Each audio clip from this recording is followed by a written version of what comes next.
తిరుమలలో శ్రీవారి దర్శనానికి భక్తుల రక్తి కొనసాగుతుంది. గత 15 రోజులుగా భారీ స్థాయిలో భక్తులు సోమవారం దర్శనం చేసుకోవడానికి తిరుమలకు వస్తున్న పరిస్థితి ఉంది. తిరుమలలో ప్రస్తుతం వైకుంఠం క్యూ కాంప్లెక్స్లోని కంపార్ట్మెంట్ అన్ని కూడా పూర్తిగా నిండిపోయిన పరిస్థితి ఉంది. వెలుపల శిలాతోరణం వరకు భక్తులు సోమవారం దర్శనం కోసం ఎదురు చూస్తున్న పరిస్థితి ఉంది. శ్రీవారి దర్శనానికి అంటే టోకెన్ లేకుండా సర్వదర్శనానికి దాదాపు 24 గంటలు పడుతుంటే టోకెన్ ఉన్న వారికి దాదాపు 8 గంటలకు పైగా పడుతుంది. ఇక ప్రత్యేక ప్రవేశ దర్శనానికి 4 నుంచి 5 గంటలకు పైగా సమయం పట్టే అవకాశం ఉంది. ప్రస్తుతం మనం తిరుమల శ్రీవారి ఆలయం దగ్గర ఉన్నాం. ఇక్కడ పరిస్థితి ఒకసారి చూడవచ్చు.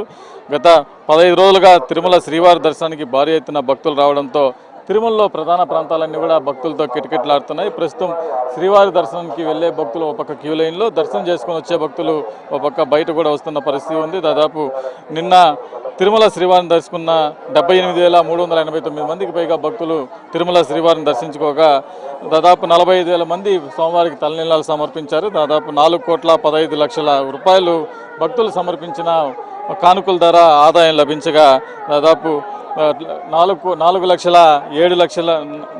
4 లక్షలకు పైగా లడ్డులు టీటీడీ నిన్న ఒకరోజే విక్రయించడం జరిగింది. భక్తులు అనేక మంది ఉన్నారు. ఇక్కడ శ్రీవారి దర్శనం చేసుకుని ఆ టెంపుల్కు బయట ఉన్నారు. వీళ్ళని అడిగి మరింత సమాచారం తెలుసుకునే ప్రయత్నం చేస్తాం.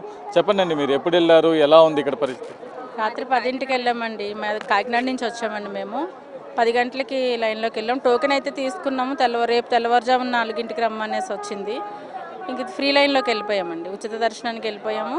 కొంచెం భక్తులు రద్దీ ఎక్కువగా ఉండడం వల్ల చిన్న చిన్న ఇబ్బందులు కలిగినా చాలా బాగా దర్శనం అయిందండి. త్వరగా అయిపోయింది, అనుకున్న టైం కంటే ముందుగా అయింది.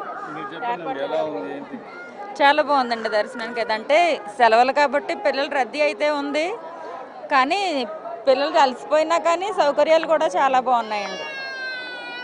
ఎంతసేపు పట్టిందండి ఓవరాల్గా మీకు దర్శనం? మాకు 12 గంటలు పట్టిందండి.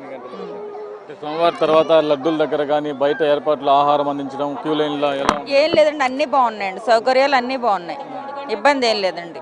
చూస్తున్నాం మనం భక్తులందరూ కూడా దర్శనానికి ఆలస్యమైనా కూడా క్యూ లైన్లో సదుపాయాలన్నీ కూడా బాగున్నాయి. సోమవారిని ప్రశాంతంగా దర్శనం చేసుకుంటామని కూడా చెప్తున్నారు. ఇలాగే ఈ వీకెండ్ కాబట్టి మరికొద్ది రోజులుగా ఈ రద్దీ కొనసాగే అవకాశం ఉంది. టీటీడీ అధికారులు మరింత భక్తులకు అవసరమైన చర్యలు తీసుకోవాల్సిన అవసరం అయితే ఉంది. క్యూ లైన్ల వద్ద కావచ్చు, అదేవిధంగా క్యూ లైన్లో తోపులాట్లు, తొక్కిసలాట్లు జరగకుండా చూసుకోవాల్సిన పరిస్థితి. ఎందుకంటే 28వ తారీఖున రాత్రి ఆల్వార్ ట్యాంక్ సమీపంలోని క్యూ లైన్లో భక్తుల మధ్య ఘర్షణ జరిగి కొట్టుకునే పరిస్థితికి వచ్చారు. అక్కడ భద్రత కూడా లేకపోవడంతో ఇది మరింత ఘర్షణకు దారితీసిన పరిస్థితి ఉంది. అలాంటి ఘటనలు జరగకుండా వీళ్ళని తొందరగా పరిష్కారం చేసే విధంగా కూడా టీటీడీ మరింత జాగ్రత్త చర్యలు తీసుకోవాలి. ప్రస్తుతం తిరుమలలో శ్రీవారి దర్శనానికి ఈరోజు 24 గంటల సమయం పైన పడే అవకాశం ఉంది.